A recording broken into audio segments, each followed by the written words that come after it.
చేతుల మీదుగా అక్కడ తీసుకొని వచ్చి అక్కడ పెట్టారు. మిస్టర్ మిల్లెట్ రెడ్డి, ఏం మాట్లాడుతున్నావు నువ్వు?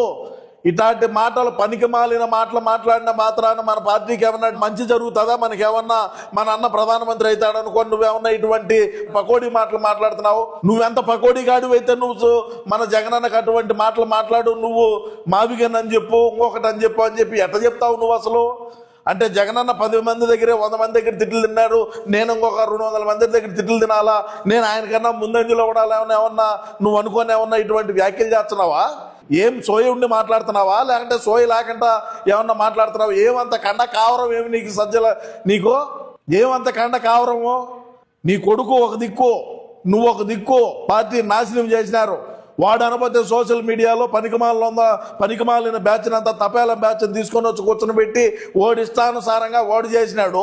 పెద్ద సజ్జలేమో ఈడు మంచి మంచి నాయకుల్ని, ఎవరైతే అన్నకు సన్నిహితంగా ఉంటారో, అన్నకు మంచి ఆలోచన విధానాన్ని చెప్తారో, మంచి ఐడియాలు ఇచ్చారో, రాజకీయంగా మనం ఏ విధంగా పైకి రావాలా, రాజకీయంగా మనం ఏ విధంగా ప్రజల పట్ల మనం ఎంత బాధ్యతగా ఉండాలని చెప్పేటువంటి వాళ్ళందరినీ ఈడేమో దూరం పెడతాడు. పెద్దోడు, చిన్నోడేమో అట్ట మాట్లాడతాడు. ఇద్దరు కలిసి అన్నం నడిమిదల నేల నాకిచ్చారు.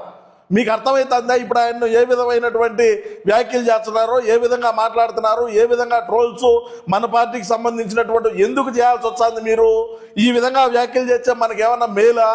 నువ్వు కృష్ణా గుంటూరు జిల్లాలో వాళ్ళకు మళ్ళా సమన్వయకర్తలకు అందరికీ ఫోన్లు చేసి దీన్ని ఏదో ఒక రకంగా తీసుకోపోవాలంటే వాళ్ళు మెట్లతో కొట్టిన మాట వాస్తవం కాదా?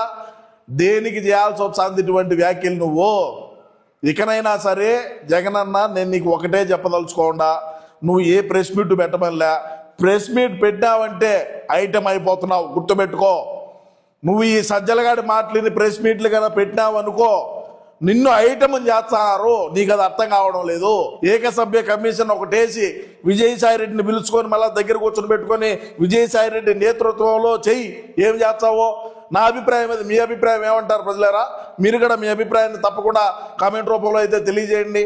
సో ఏది ఏమైనప్పటికీ ఇటువంటి తపేల మాటలు ఎన్ని మాట్లాడినా మన పార్టీకి పెద్ద డ్యామేజ్, బొక్క ఎంత బొక్క అనేది కూడా మనం తెలుసుకోలేనంత బొక్కల్లో కూడా మనం ఇప్పటికే మరీ ఇటువంటి వ్యాఖ్యలు చేసినామంటే రాబోయే రోజుల్లో మనకి ఎన్ని వచ్చాయో, మనకి ఏం చేస్తాడో ఈ పకోడీగాళ్ళు ఎవరు కూడా నీ దగ్గర చెప్పించి మాట్లాడి నువ్వు ఈ మాట మాట్లాడి ప్రెస్ మీట్లో అన్న పకోడీగాళ్ళు ఎవరు కూడా నీ వెనకమాలు ఉండరు అని కూడా నేను ఈ సందర్భంగా తెలియజేసుకుంటూ, ఏది ఏమైనప్పటికీ మనం ఎన్ని మాట్లాడినా, మనం ఎన్ని చేసినా రాబోయే రోజుల్లో ఖచ్చితంగా అన్నను ప్రధానమంత్రిని చేసేదాకా మన పోరాటం ఇట్లే కొనసాగుతుంది. మనం అందరం కూడా కలిసి అన్నను ప్రధానమంత్రిని చేసుకోవాలని నేను ఈ సందర్భంగా తెలియజేసుకుంటూ నమస్కారం.